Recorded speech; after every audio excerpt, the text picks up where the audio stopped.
Alhamdulillahi Rabbil Alameen. Wa sallallahu wa sallam wa baraka ala nabiyyina Muhammadin wa ala alihi wa sahbihi ajmain. So as always, we thank you all for coming and taking time out of your Monday evening to join us in our attempt to remind ourselves of our duty to Allah subhanahu wa ta'ala and to help ourselves become primarily better worshippers of Allah and also better humans. And our current series is Love and Marriage in Islam. And this is part 3. Previously we provided an introduction to the topic. And then last week we talked about getting married. Today, inshallah ta'ala, we'll talk about being married, the do's and don'ts of a happy union. The do's and don'ts of a happy union. Let me begin by saying that marriage is from the deen of Allah, and it is a means to draw closer to Allah. In that regard, it is similar to as-salat, similar to as-siyam, similar to az-zakat, similar to al-hajj. Just like these, what we typically would refer to as rituals, draw us closer to Allah, marriage is also a means to draw us closer to Allah. And we need to understand that. And the better we understand that, the more likely we are to be attentive to our marriages. As the Prophet ﷺ said in the hadith, إِذَا تَزَوَّجَ الْعَبْدُ فَقَدْ اسْتَكْمَلَ نِصْفَ دِينِهِ فَلْيَتَّقِ اللَّهَ فِي النِّصْفِ الْآخَرِ. He said, if a person gets married, he has completed half of his religion. That's pretty tremendous. So let him fear Allah regarding the other half, the Prophet said, sallallahu alaihi wasallam. So that teaches us that it is incumbent, that marriage is not just a part of the deen, it's a big part of the deen, to the point that the Prophet ﷺ said that it's half of the deen. And so what that should make us understand, brothers and sisters, is that it's incumbent upon us to work hard and to strive intently to be good husbands and wives. We should not be overly self-confident when it comes to our relationships. We shouldn't be the people who say, I got this, I'm the ideal spouse. And I've actually heard people say that. We also shouldn't be complacent. The people who say, what I'm doing is enough, my spouse can take it or leave it. We shouldn't be lazy when it comes to our marriages, the people who are unwilling to make any effort or any additional effort. And we shouldn't be the people who are oblivious in our relationships, the people who are like what? Always like, what? What's the problem? I don't see any issue. The people who their marriage is in crisis, but they're so oblivious, they're so not self-aware that they don't see that their marriage is in crisis. They don't see that their spouse is unhappy. We can't be oblivious. This is what the Prophet in a roundabout way is telling us when he says, إِذَا تَزَوَّجَ الْعَبْدُ فَقَدْ اسْتَكْمَلَ نِصْفَ دِينِهِ. If a person gets married, he has completed half of his faith. It's like marriage is a big deal, he's saying. And we have to take it as a big deal. So today, inshallah ta'ala, we're going to mention 9, perhaps 10, I may add a 10th one, do's and don'ts. And so when we come across a do, we have to ask ourselves, am I doing that? This is something I should be doing. Am I doing it? And if we come across a don't, something that we shouldn't be doing, we should ask ourselves, am I avoiding this? Because if we answer no to either of those or both, then that's a problem. طيب, the first do is get your priorities straight. It's important for us to realize, brothers and sisters, that after our parents and our blood relatives, no one is more deserving of our good character, our fine manners, our kindness, and our respect than our spouse. So we have to make sure that our behavior reflects this. In the hadith collected by Ahmad and An-Nasa'i on the authority of Aisha, the Prophet ﷺ was asked, Ya Rasulullah, Man a'zam al-nasi haqqan al-mar'ah. Said, O Messenger of Allah, who has the most right over a woman? Who has the most right to her respect, to her honor, to her care, to her concern? Who's our number one priority? Anybody want to guess what she said? What he said? Zawjuha. Said her husband.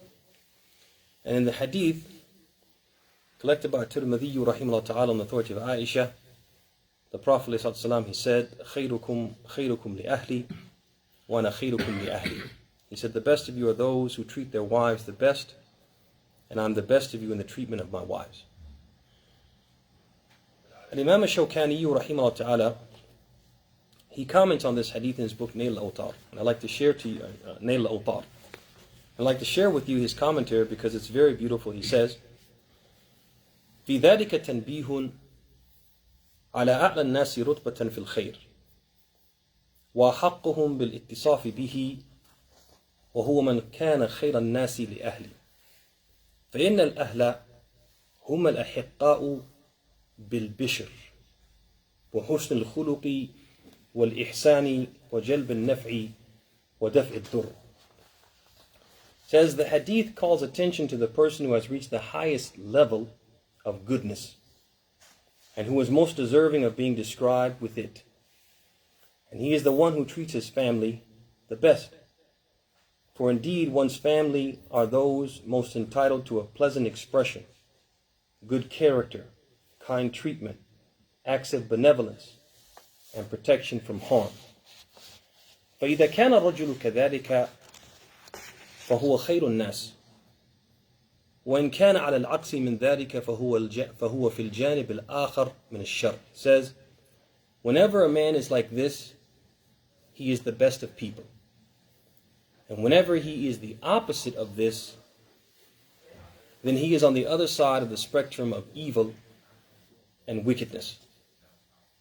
Then he goes on to say, وَكَثِيرًا مَا يَقَعُ النَّاسِ فِي هَذِهِ الْوَرْطَةِ فترى الرجل إذا لقي أهله كان أسوأ الناس أخلاقا وأشجعهم نفسا وأقلهم خيرا وإذا لقي غير الأهل من الأجانب لانت عريكته وانبسطت أخلاقه وجادت نفسه وكثر خيره. Now listen to this, he says, and many people fall into this error.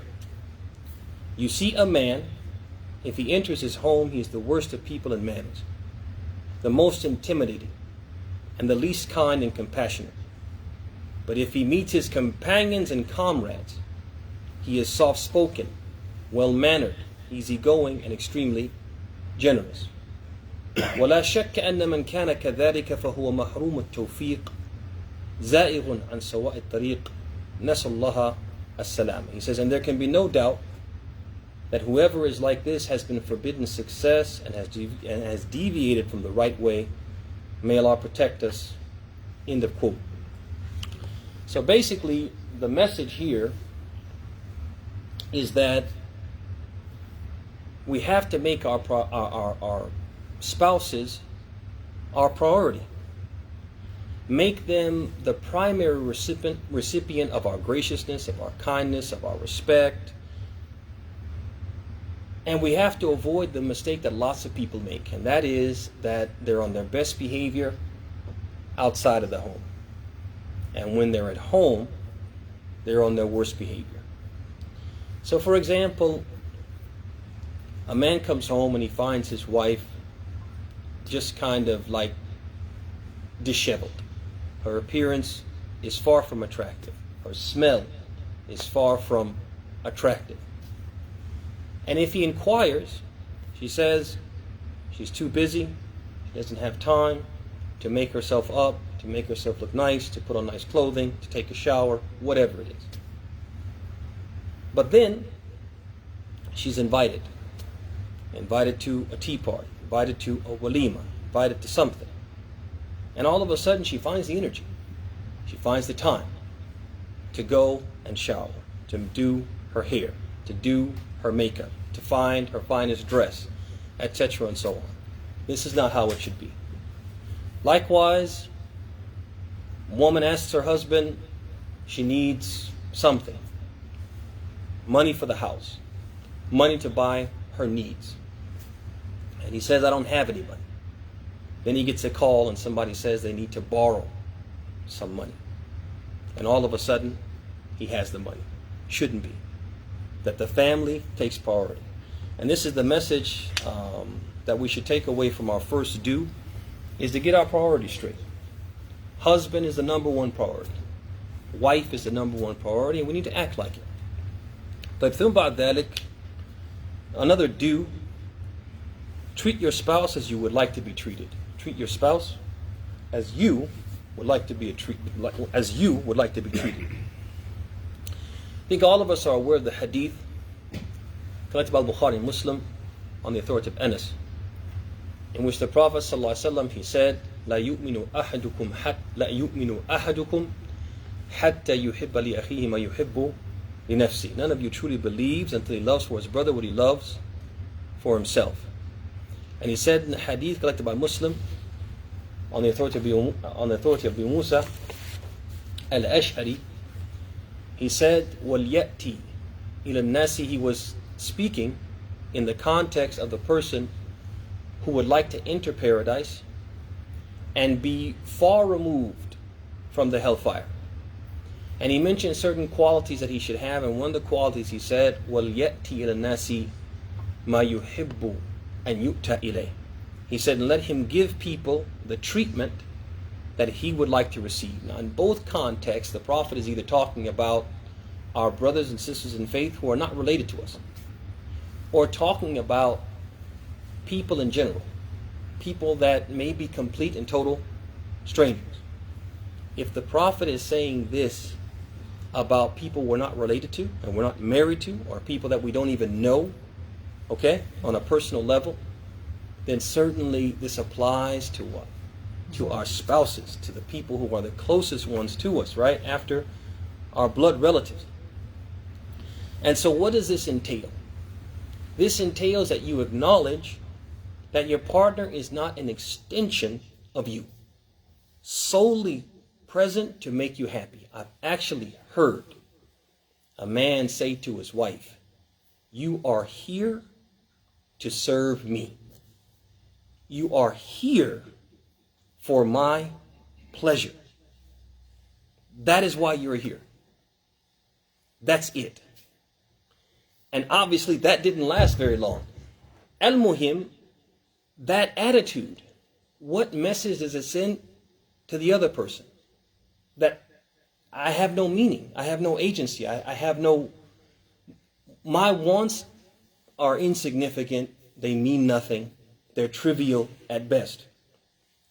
Your spouse is not just an extension of you, just there to make you happy, but rather they're a separate person with their own needs, their own wants, which are equal in importance and value to your own. This is how you have to see it in order to treat them the way you want to be treated. So we always have to put ourselves in their shoes and look at the situation from their perspective and strive to provide for their wants and needs, even if it means sacrificing our own. And this is important because when we're in these relationships and our partner is telling us directly or indirectly, I need this from you.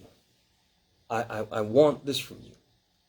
I'll be happy if you do this, if you can treat me like that, if you can talk to me in this way. We can't have the attitude of, why? Why should I? What's in it for me? We can't have that attitude because we also have wants and needs. and we want them to be fulfilled. And so we have to treat them and treat their wants and needs the way we want our wants and needs to be treated. طيب. Number 3 from the do's. Be considerate of your spouse's sensibilities. What's a sensibility? Any takers on that? What's a sensibility? Their sensitive level? Huh? Their sensitivity level? Their sensitivity level? That's close. Okay. Something that they're sensitive about. It's like a pet peeve, right? Yeah. Something that it annoys them, something that vexes them, something that upsets them to no end. That's a sensibility. Right? And everybody has them. Is that not so? We all have pet peeves. We all have things that we just don't like. Like, for example, let's say a pet peeve could be somebody sitting at the table eating and they smack. You guys know what smack. They eat with their mouth open and they make that noise, right? People grit their teeth. These are examples of what?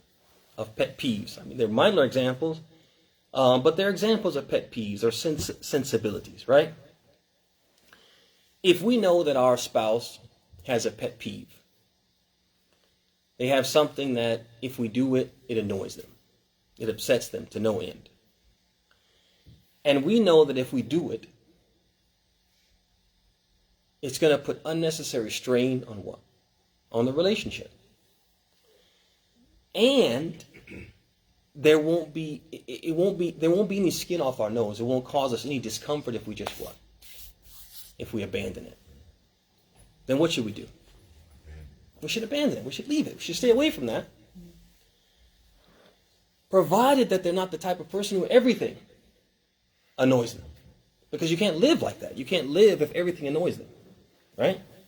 But they're a person who, they have a few things that they really don't like it if you do it. If you do it, you'll put unnecessary strain. You'll upset them. You'll make them feel that you don't care about their sensibilities. On the other hand, it doesn't hurt you in the least. It doesn't harm you in the least. No skin off your nose. If you abandon it, you're supposed to abandon that. And it's important here not to get bogged down. A lot of people get bogged down with the religious ruling. They say, it's not haram, so why should I have to not do it? Why should I have to stop doing this thing which is not haram? So, for example, let's say that there's something that the husband wears that the wife wishes he wouldn't wear. And when he wears it, it upsets her. Vice versa, there's something that the woman wears that when she wears it, the husband feels what? Feels upset. He really wishes she wouldn't wear that. And whatever that garment is something that's perfectly permissible for her to wear and perfectly permissible for him to wear, but when they wear it, it makes them very what? Upset. So upset, because they've had so many arguments about it, the person, instead of arguing, just what? They withdraw. They may go and stay out of the house the whole day. When they come home, they don't speak. They're quiet. They're not talkative. They don't want to engage. All because of what? Something that she wore that he didn't approve of, or vice versa. In cases like this, we're supposed to be considerate. You're supposed to think of the other person. And if you do that, you'll achieve both Allah's pleasure in the hereafter. And you'll also achieve peace and happiness in your marriage in the life herein. And there's an example of this from the life of the Prophet ﷺ and that of his companions, ridwanullahi ta'ala alayhim. And that is an example from Asma bint Abi Bakr, who was married to Abd'Llah ibn Zubayr. She was married to Az-Zubayr ibn al-Awwam. So she says in this example, she says, I used to carry grain on my head from Az-Zubayr's plot, which the Prophet had allocated him to cultivate. It was about 2/3 of a farsakh, about 1.25 miles from the city center. So she would go, she would harvest grain, she would put it in maybe a basket or a bag, carry it on her head for 1.25 miles. And we're not talking about 1.25 miles of paved road, asphalt. We're talking about what? Rugged, rocky terrain. And most of the people were poor. Meaning they didn't have shoes. They didn't have sandals. Some of them had socks and some of them had bare feet. Mile and a quarter. Is that a lot or a little? It's a lot. So she said, one day I was on the road carrying grain on my head when I met the Prophet sallallahu alaihi wasallam and a group of his companions. He called out to me and stopped his camel so that I could ride behind him. Who is this? Rasulullah. Is there any fear that there's going to be any illicit behavior or any mischief or anything like that? And what is the Prophet trying to do? Trying to help. Feels sorry, feels pity for the woman. She says, I felt shy. And I thought of Zubair and his jealousy. That he might even be jealous of who? Rasulullah sallallahu alaihi wasallam. That this would upset him, even though it's the message of Allah. Now, she could have said, well, it's a long way. And it's Rasulullah. And even if he gets mad, it's worth it because I'll spare myself the pain and the anguish and everything. It's kind of worth it to be yelled at.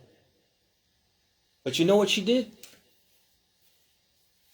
She said, I remembered his jealousy and he was the most jealous of men. And the Prophet, sensing my discomfort, rode on. I just stood there. I didn't get on. And the Prophet figured it out that I wasn't going to get on. And he rode on. And she walked. So I say this to say that look at to the extent that she considered his sensibilities. In our cases, in most cases, nobody's asking us to walk a mile barefoot on rocks. They're saying, I would appreciate it if you didn't leave the house without my permission. I would appreciate if you didn't wear that abaya because it describes your shape. I would appreciate it if you didn't go to this place because there are certain things that happen in that place and sisters frequent that place. I don't want you in that place with those sisters and I'm not with you. Whatever it is. Sensibility, be considerate of the sensibility. It's worth it for your happiness in this world and Allah's pleasure in the hereafter. طيب, another do, and I have 3 here that are closely related, but they deserve individual consideration, and we'll mention them kind of ala ujala, kind of quickly. So the first one is lift your partner up rather than put them down. So one of the things that happens, unfortunately, in marriages is that people, they hurl insults at each other. They get mad. Sometimes when they're not mad. Sometimes they just think it's okay to call their wife or their husband by an offensive nickname. Right? Pig. Abd'Llah. Kelb. Abd'Llah. But people do, right? So this is one of the fastest ways to introduce animosity, tension, resentment, and bitterness into your relationship. Like what? Calling somebody by bad names. And these emotions, resentment, bitterness, animosity, maybe even get to the point of hatred, they all undermine what we're trying to achieve, which is tranquility, love, and mercy. Right? How many people are going to... How can saying something that will make your partner feel sad, insecure, and inadequate, how can that invoke happiness? How can that make them feel loved? How can that make them love you? When you're abusing them with your words. How can there be mercy in a marriage when cruel things are said and done? And perhaps this is why the Prophet advised, he said, وَلَا تُقَبِّحْ. He said, do not say to your spouse, you are ugly. Okay, but people do. But the Prophet specifically said, وَلَا تُقَبِّحْ. Do not say to your spouse you are ugly. In a roundabout way, the Prophet is saying, don't insult or say cruel things to each other. He also said, مَنْ يُؤْمِنُ بِاللَّهِ وَالْيَوْمِ الْآخِرِ فَلْيَقُلْ خَيْرًا أو ليصمت. He said, he who believes in Allah in the last day, let him say something good or remain silent. In the marital context, what does it mean? The scholars have mentioned it means basically 4 things. So pay attention to these 4 things. Number 1, say nice rather than derogatory things. Say nice things. Okay? Everybody, your spouse, and we're going to talk about this shortly, has good qualities. Every spouse has good qualities. Yeah, you can find something bad, and therefore you can find something bad to say. But every spouse has good qualities, which means you can find something good to say. So say those things. Say the nice things. Speak kindly and politely as opposed to harshly and impolitely. Number 3, if there's more than one way to say something, choose the best and nicest way to say it. Right? There's 2 ways to say something. Choose the best way to say it. Right? And if you are too angry or upset to comply with this standard, then remain silent and say nothing until you can. We all make mistakes. If you make a mistake, if a mistake is made, let me say this first. 2 spouses, one of them says something, as we say, out of pocket. The other spouse, call them on it. Say, that hurt my feelings. Why would you say that? That's a mean thing to say. Call them on it. And when you're called on it, the other spouse should do what? Apologize. I'm sorry. You're right. I shouldn't have said that, because we're all human. But what we can do is, on the one side, let it go, because it'll start to be normalized. And on the side of the one who's been called on it, you can't just what? Oh, I was mad. Don't justify it. Just eat it. I'm wrong. You got me dead to rights. I'm sorry. I apologize. I shouldn't have said that, and I won't say it again. The next one, which is also a do, is accentuate the positive, which is, again, as we said, related to lifting up your partner. Accentuate the positive. It's impossible to be happy in a relationship if you have a cup half full mentality. Grass is greener on the other side mentality. All you can see is what your spouse doesn't have, can't do, won't give, will never become, will never achieve, or otherwise lacks. If this is your attitude, you'll never be happy. Because all you see is what you don't have. All you see is what's missing. So what you have to do is you have to change your perspective. Stop looking at the cup as half empty, but look at it rather as half what? Half full. No spouse is perfect. Al-Kamalu Lillah, perfection, is the exclusive property of Allah, if you will, or quality of Allah. And every human being has imperfections, idiosyncrasies, and shortcomings. As the Prophet said in the hadith, Kullu ibn Adam khata. Every human being has faults, has mistakes, has shortcomings. So if you want to be happy, you have to learn to accentuate the positive and downplay the negative you perceive in your spouse. And in many cases, the negative we see, the negative is something perceived and not real. It's not actual, but it's rather imagined. But in spite of this, the Prophet said, because we're all human, we do have shortcomings, he said, لا يفرق مؤمن مؤمنة إن كره منها خلقا رضي منها آخر. He said, let not any believing man despise a believing woman. If he dislikes some quality that she has, he is undoubtedly pleased by another. Let's say that a man has a wife and he's really into long hair, and she has short hair. It's short and it's thin. It doesn't grow long, it doesn't grow full, it doesn't grow thick. And that to him is an aib. That to him is a fault. It's a shortcoming. But she's a great cook, right? And she is very charming. She's a very good host. So when he has guests, he's never disappointed, right? She's an awesome housewife. She's an awesome mother. And in most cases, it's like this. The woman has 10 pros for every what? For every con. So that's what we have to do. We have to look at what? All of these pros and focus on that.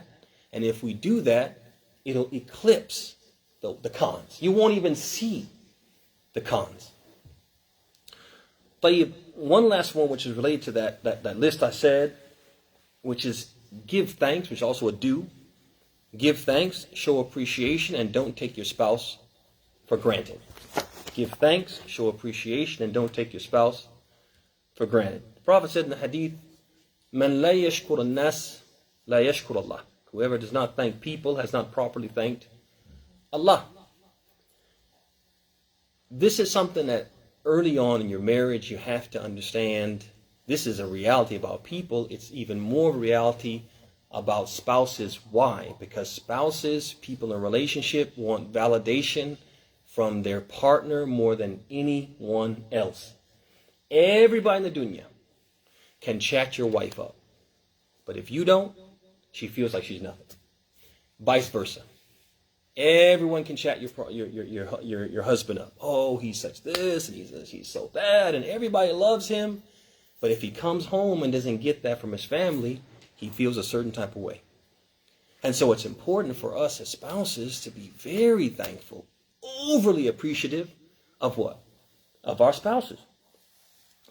So we need to make it a point to say thank you when they do something for us, or just thank them for what? For being our spouse. Thank you for loving me. Thank you for supporting me. Thank you for putting up with me. So they don't have to do anything special. You just thank them for being there. Right? And some people, in reality, brothers and sisters, they struggle with this. As sad as it is, as easy as it is to just say, thank you. Jazakallah khair. I really appreciate this. As these words to me, they just roll off my tongue. I think they're easy to say. I think when we're with other people, we say them easily. But for some reason, with our spouses, it's like, we struggle to utter these words. It baffles me. It boggles my mind, because really, who does more for you than your spouse? Some people, they struggle with thanks because they're not accustomed to kindness.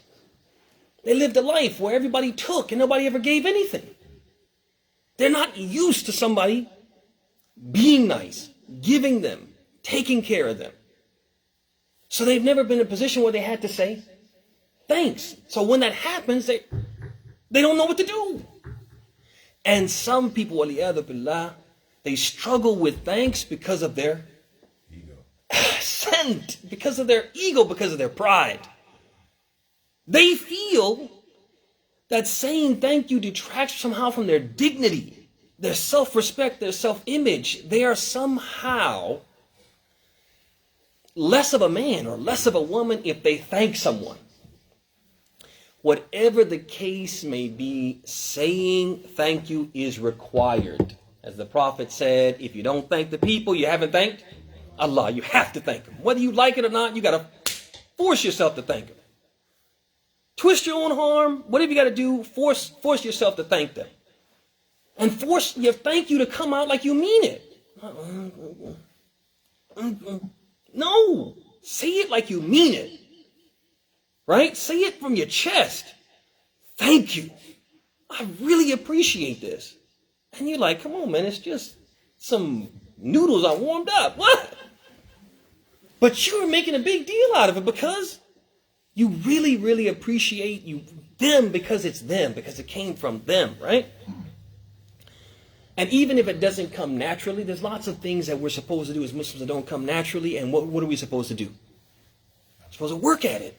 So you work at this. You work at being better at thanking your spouse and giving them the credit they deserve.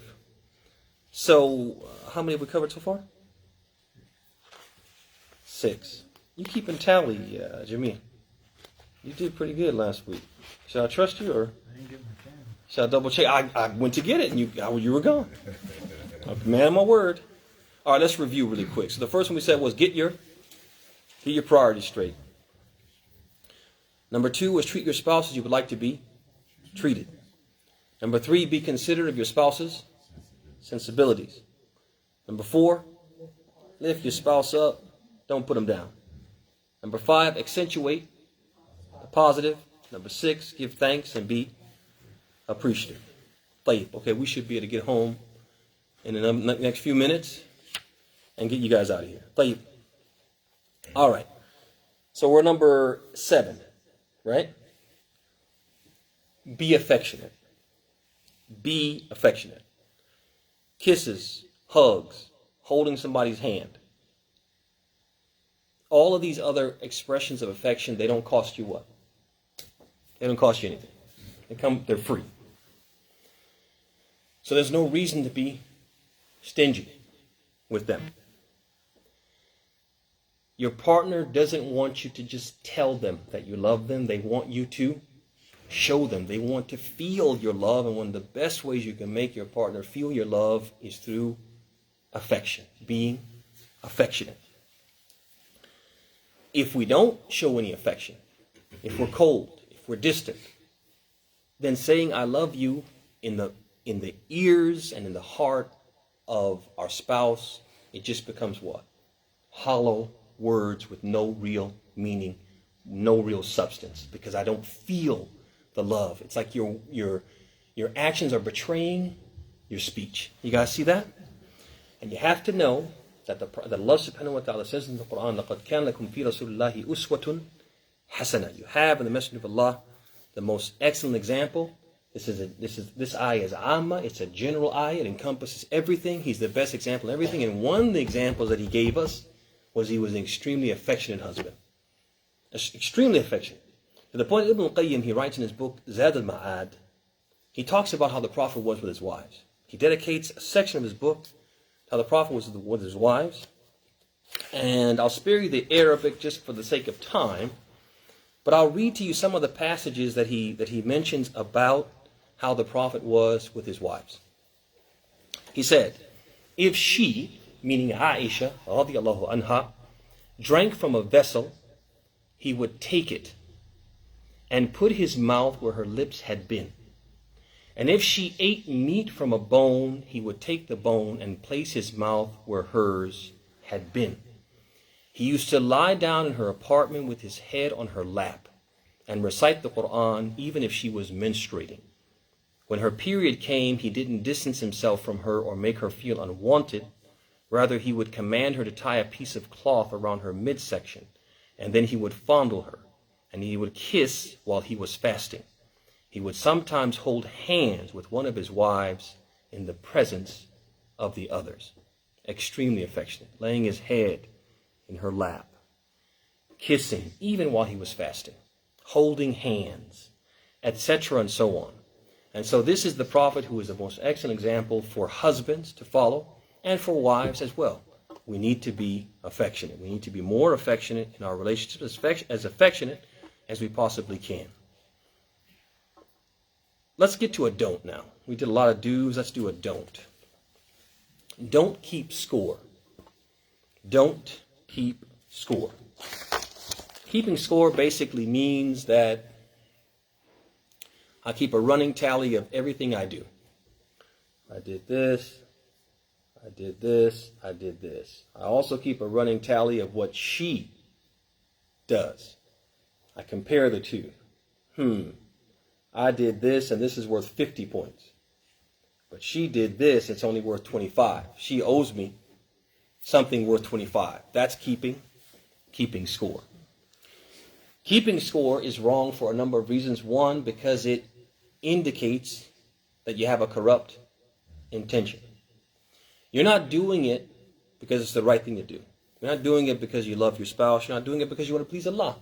You're doing it because you want to be compensated. You want some remuneration, right? And so, if you do what you do, and then your spouse does something, and what they've done, you don't feel it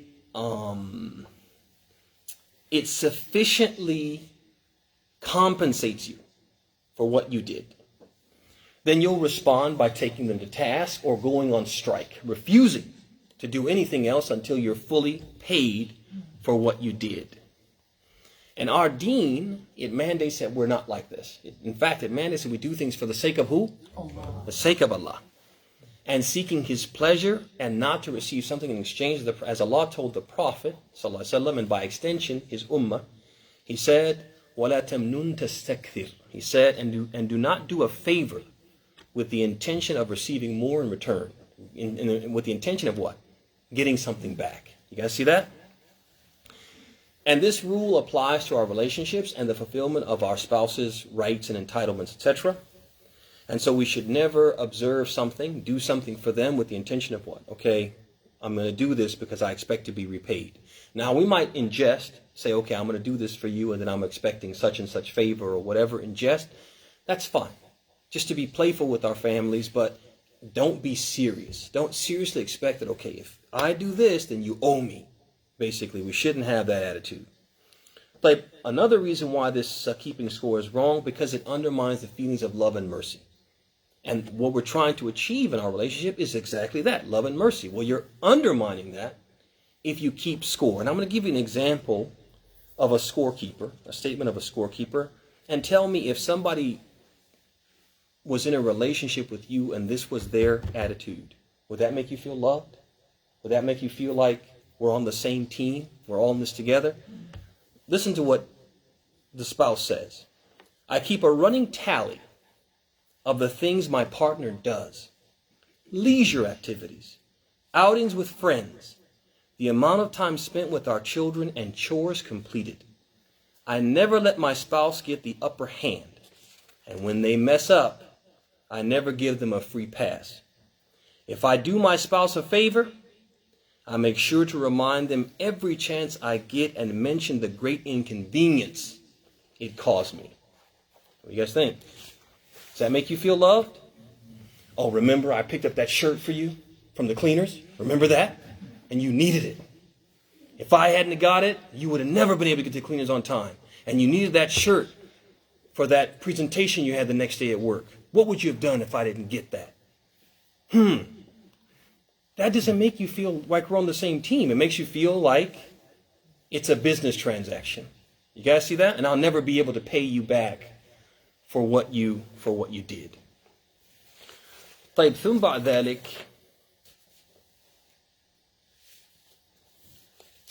number 9, your marriage, another don't, make your marriage a no meddling zone. Well, that's a do, I guess. It's a do. Make your marriage a no meddling zone. Prophet ﷺ said in the hadith, من حسن إسلام المرء تركه لما لا يعني. تركه لما لا يعني. He said, for the excellence of a person's Islam is abandoning that which does not concern him. Not putting your nose where it doesn't belong. And this includes, contrary to what many people believe, other people's marriages. And unfortunately, what some couples do is they invite meddling without realizing, or perhaps even kind of realizing, the damage it could cause. But they invite it anyway. And unfortunately, what a lot of people do is they make the way that they operate in their marriages, they make it the standard. And then they expect everybody else to operate the same way. And when they see a couple that doesn't operate the same way and everything is fine, they believe that even though it's not broke, we need to fix it. And so, for example, you'll have, a husband and wife where the husband, he likes all his meals fresh. And so he tells her, I want you to make smaller portions and cook daily so that we always have fresh food. I'm always eating fresh food. I'm not eating leftovers. And nothing goes to waste. Small portions, cook daily. And the wife's good. She's cool with that. She's fine with that. So maybe she has a friend who says, hey, can you come out with me here? Can you go and do that with me there? Can I come and visit you? She says, no, because I have to cook for my husband. No, I have to cook for my husband. She's like, man, every day you're cooking for your husband every day? Cook something like a big meal and use that joint for 3 days. So let that thing stretch for 3 days. So she's saying, this is what I do. And that maybe works for her in her house, but it's not going to work for this sister in her house with her man.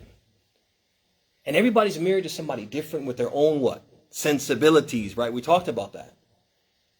And if that sister listens to what that other sister said and lets her meddle, what are you cooking for him every day for? What is he? What is he, a slave driver? She listens to that. What could that do, potentially? She's gonna be single just like her. Exactly. It could potentially cause problems in a marriage where there's no problems. It's not broken, but this sister insists on what? Trying to fix it. You see that? I have a husband who, for example, him and his wife have the type of relationship where they do everything together. So he comes home from work and they eat together. They go for walks together. They go to the gym together. They do everything together. So his friends are saying, hey, come hang out with us, man. We're going to go bowling. We're going to go do this. We're going to go, no, me and my wife got plans. Me and my wife got plans. Come on, man. Are you henpecked? Come on, come out with us, man. You got to be a man. You got to be the man of the house. That works for them. Out of the house all day and all night, and they don't spend quality time with their families. That works for them. It's not going to work for this man. And by letting them meddle in his relationship and tell him how he should be with his wife, that could do what? Cause problems between him and his family. What we have to do, brothers and sisters, is we have to be smart enough to make our marriages a no meddling zone. Okay? Especially if you're happy and you're getting advice from somebody who's Single. Unhappy or single. I'm not taking that advice. I don't have no issues at home. I don't need advice from somebody who's been divorced 8 times. See that? I got this. I'm not trying to be complacent or arrogant. We talked about that in the beginning, but things are going smooth. If it's not broke, I'm not getting ready to try to fix it. So this is very, very important. There's lots of examples of meddling. I gave a few, but there's lots of ways that people meddle. Don't let people meddle in your relationship. There's a difference between seeking advice, good advice, because you need it, as opposed to people offering advice that you don't need. It's not helpful. It's actually going to be harmful. So that's 9. I'll mention a 10th one, ala ujala, and it's another don't. And that's don't be abusive. Don't be abusive, and abuse comes in many forms. Abuse is not just physical, although physical abuse is wrong, it's prohibited, and it doesn't belong in a marriage. Nobody's going to love someone that abuses them. And nobody's going to believe somebody who tells them they love them when they abuse them. Anybody who's been in an abusive relationship knows how the cycle of abuse works. The person abuses you. They feel bad. Afterwards, they bring you a gift and they tell you they love you. And then it happens again. And it happens again. It happens again. Nobody believes that person when they say they love them after they've abused them. And abuse is not just physical, as I said. It could be financial. It could be emotional. It could be verbal. It could be psychological. It can be so many ways. There's no love in an abusive relationship. There's no mercy. Because abuse is what? Is cruelty. Right? In practice. And Allah subhanahu wa ta'ala tells us in the Quran that our relationships are supposed to target, make the objective, tranquility, love, and mercy. And you're undermining all of that by being abusive. Don't abuse each other. Find a way to express your feelings, your frustrations, your sadness, other than abuse. Saying hurtful things, doing hurtful things. And if you can't, for whatever reason, get along with your partner without abusing them in whatever way you might be abusing them, then yeah, you don't need to be together. And it's better for you, as the Prophet said in the hadith, la darar wa la dirar. No harm of self and no harming of others. So don't expose yourself to be harmed, and don't expose others or subject others to harm. If you can't be with that person without harming them, then leave them alone. La darar wa la dirar. There's no harming of self and no harming of others. So that's 10 do's and don'ts of a happy union. And we'll bring with that our session to a close. If there are any questions We'll take those. We'll take about 10 minutes of those, and then we'll get out about 8:30, inshallah. Fadal, Jamil, I saw your hand go up. With regards to the meddling, you had earlier mentioned about the rights of a person upon another person, which is after the parents comes the spouse. Mm-hmm. So I know a lot of cultures have parents where they pretty much dictate and say, oh, this is not allowed, and she shouldn't do that, and he shouldn't do this, and he should, or he shouldn't. Where are the lines drawn where it comes to the parents, so-called, quote unquote, meddling within the? I mean, just yeah. If the parents don't have a religious basis for their advice, for their suggestions, for their input, then it's upon the husband or the wife in that relationship whose parents are kind of offering their advice or their input to respectfully abstain from accepting it. And the way that they do that may come in different forms based upon what they know about their parents.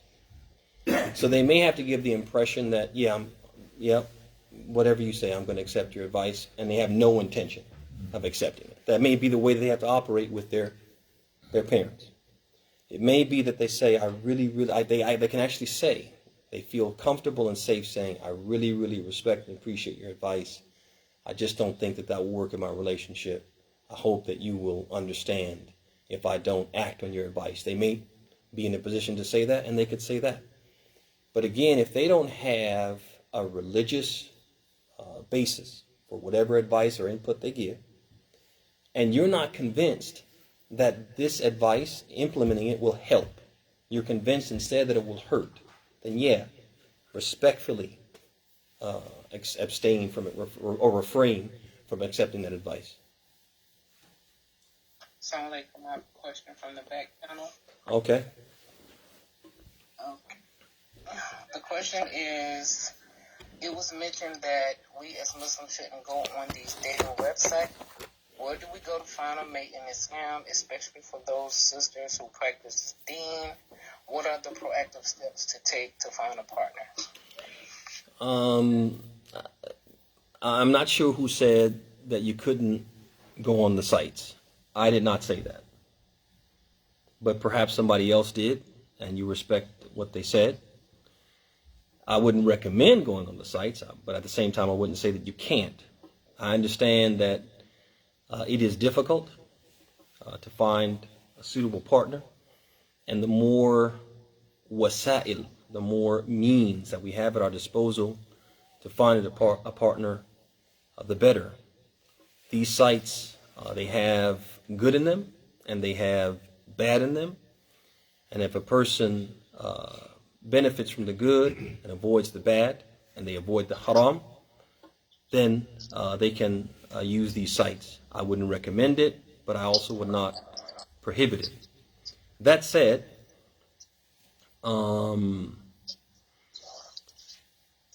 if a person has, and I imagine the person who's asking is someone who does not have a Muslim family that will provide support in this regard. And that makes it... Muslim match is made by Israel, my brother, by Mossad. Muslim match makes both Muslim match. Sorry about that. Go right ahead. No worries, no worries. طيب. So at any rate, the impression I get from the question is that the person does not have any support. And that obviously makes it more difficult. So here, one of the methods a person could use obviously is the local community and its leadership to help them find a suitable mate, inform the imam, inform other knowledgeable people in the community. A person can also network with other sisters or other brothers, depending on their gender, and basically ask people about, candidates. Another way is to connect with other communities. Sometimes a person cannot find anyone in their locality, but they can find someone outside of the locality. it is definitely important for, let me say this, for masajid to network with each other and to create infrastructure that facilitates the connecting of potential male and potential female spouses. And it's also critical that they provide the support. Why? Because they can provide it in a way which is void of some of the concerns and some of the issues that a lot of these sites have. And so this is critical. I know it's not happening on the level that it should, but it needs to happen, because we do have to facilitate and help. This is something Islam wants. It doesn't want people to not be married who want to be married.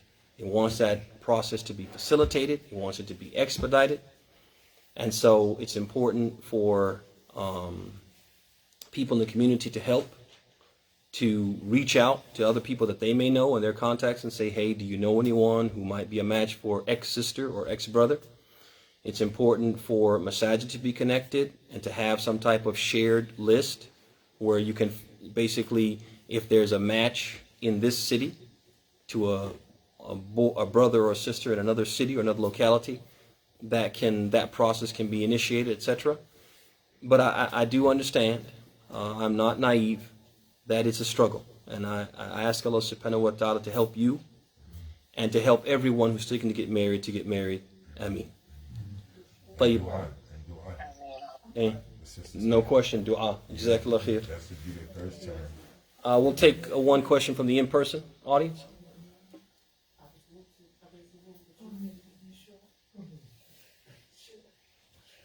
تفضلي. So this may be a plug, as Sister Kaya is continuing her education to become a marriage, couple, and family therapist, mashallah, to serve the Islamic community. And I think you kind of already touched on meddling as a way of someone seeking good nasiha. But I have been married, divorced, widowed twice, and currently single. So is it that there was Islamic jurisprudence, or was it just the advice that you were giving, saying that under the circumstances of someone being married, seeking advice or nasiha from someone single is not good practice? I just wanted you to clarify so that I can, stay in my lane, inshallah. No. Let's differentiate between seeking advice and receiving unwanted and unsolicited advice. So what we were talking about specifically is receiving unsolicited advice from someone who, when you look at them, you say, yeah, this person is not in a position to advise me. Not in a position simply because they're single, because as you said, a person could be single because of no fault of their own. Okay? But we're talking about, again, somebody who is single because of a fault of their own, offering unsolicited advice to someone who's happily married. This is a specific scenario that we're talking about. And we're saying a person like that, yeah, they probably, if they need advice, should probably look elsewhere. And they haven't solicited the advice. As far as a person soliciting advice from someone they feel is wise and qualified and capable, irrespective of their marital status, yeah, that's appropriate. Because our religion is a religion where the Prophet said, ad-deen an-nasiha. Religion is being sincere and advising sincerely. Barakallahu fiki, yeah. Yeah, go ahead.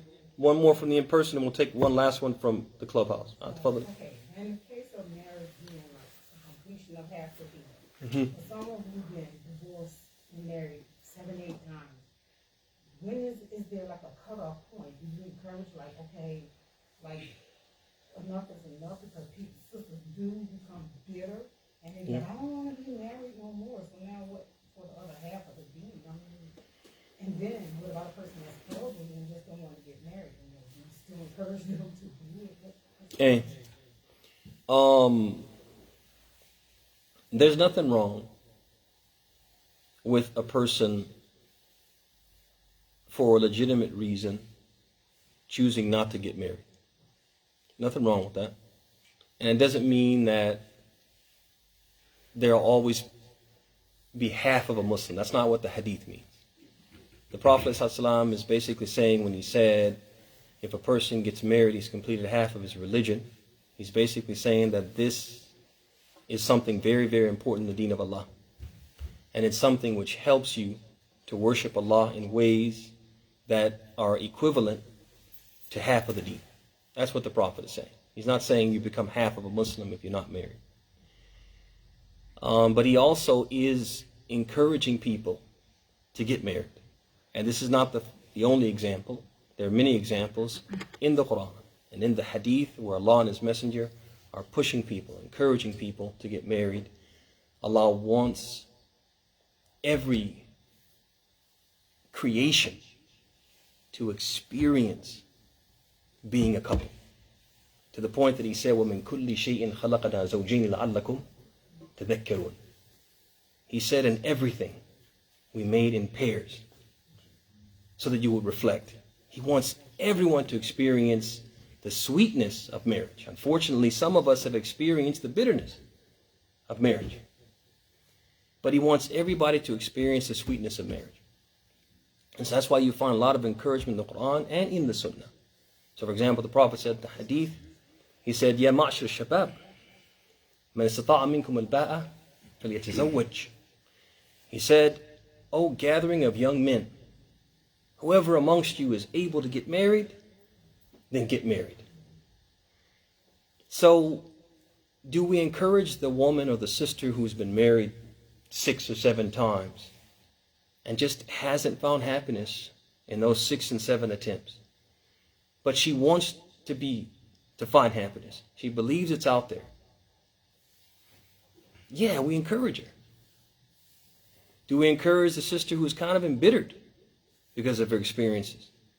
Yeah, we encourage her. We tell you, hey, it is sweet when you find the right one, but we encourage you also to learn from your mistakes.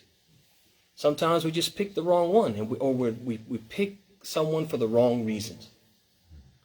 And we have to acknowledge, yeah, this was a mistake that I made. But I picked this person for the wrong reasons. I didn't pay attention to some of the red flags. I didn't learn from those mistakes. It's not always marriage that's bad. But sometimes it's the way that we went about it, or it's the person that we end up, getting entangled with that made the experience bad. But I will say this, that when you find the right person, there's nothing better than being married. There's nothing better than being in love with someone and you can't wait to go home to them. There's nothing better than seeing a text message from that person and being filled with just a feeling you can't describe. That you have somebody in your life that when they text you, it moves your soul. And so, yeah, we encourage people because there's no better experience than this, to the point that the Prophet ﷺ said in the Hadith. He said, "Ad-dunya mata'." He said, the world is commodities. وَخَيْرُ الْمَتَاعِ أو خَيْرُ مَتَاعِهَا إِمْرَأَةٌ صَالِحَةٌ. And he said the best commodity, the best thing you can possess from this world is a righteous woman, a good woman, or a good man. And so, yeah, we encourage. We will always encourage. As long as the person has that raghba, that desire to be married, because it's a beautiful thing when you get it right. Barakallahu feeki. Tayyib, we'll take one from the clubhouse and then we'll close. Okay, Assalamu alaikum, Sister Khadija. You can go ahead and take the mic. Assalamu alaikum, Imam, and everyone that's in attendance. I would ask for you to clarify something for me, Imam. So, where do you draw the line? Because you said, like, say for instance, someone has a pet peeve, or someone doesn't like an outfit, with the exception of maybe your dress being too tight or their pants being too tight, showing your form. At what point would it be taking away your sense of individuality? Like, for example, my husband loves these black shoes. He wore them, I don't know, since he was born in Yemen, I think. And they drive me crazy. But I don't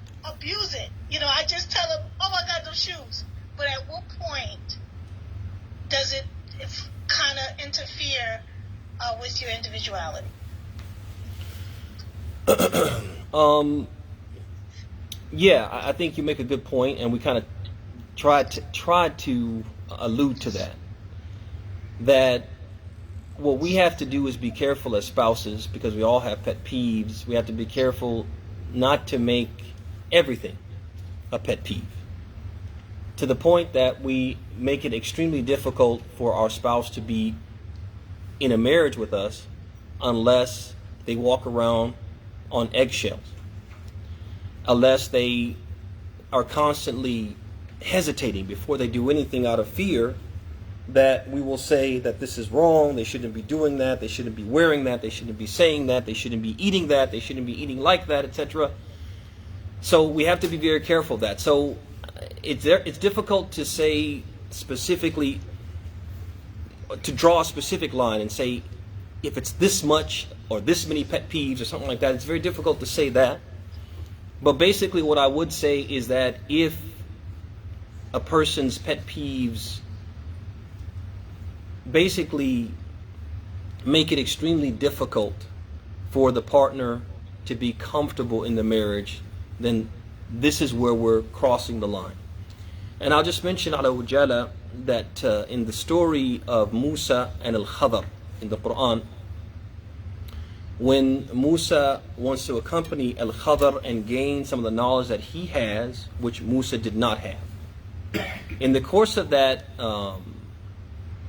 companionship, Al-Khadr did something, and he told Musa at the beginning, he said, I'm going to do some things, don't ask me about anything I do until I actually voluntarily tell you the reasons why I did the things that I did. So in the first instance, Musa asked him, and he reminded him, he said, Alam aqul innaka lan tastati'a ma'i sabra. He said, didn't I tell you wouldn't be able to be patient? And so Musa, he said, La tu'akhidhni bima nasitu wa la turhiqni min amri usra. He said, don't take me to task for what I forgot, and do not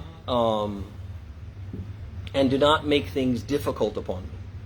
The scholars of tafsir, when they comment on that, they say that one of the keys to a good companionship is that you don't make it difficult for your companion to accompany you. You don't put too many rules and restrictions and etc. and so on your companion, such that they feel extremely uncomfortable being your companion. They can't be themselves in a roundabout way. And so what I would say is that if this is the case for a total stranger or someone who is just a casual companion, it's even more true for your spouse. And so we can't have so many pet peeves that we basically put them in a very tight and restricted situation where they can't be themselves. That's probably the best. I know it doesn't give you a specific answer, but I think when we're in a relationship, we can gauge ourselves. We can say, yeah, I'm making it too tight. I'm making it too restricted. I need to lay off. And I need to learn to live with some things, because this person does have an identity. They do have agency. They do have a right to be themselves. Thank you, brother. You're welcome. And with that, we'll bring it to a close. I do realize that there may be a few other questions from the Clubhouse audience, and we can collect those as we always have, and either answer those at a later date or answer them next week in our next session. Until then, may Allah subhanahu wa ta'ala bless you all. Thank you all for coming. هذا وصلى الله وسلم وبارك على محمد وعلى آله وصحبه أجمعين. بارك الله فيكم.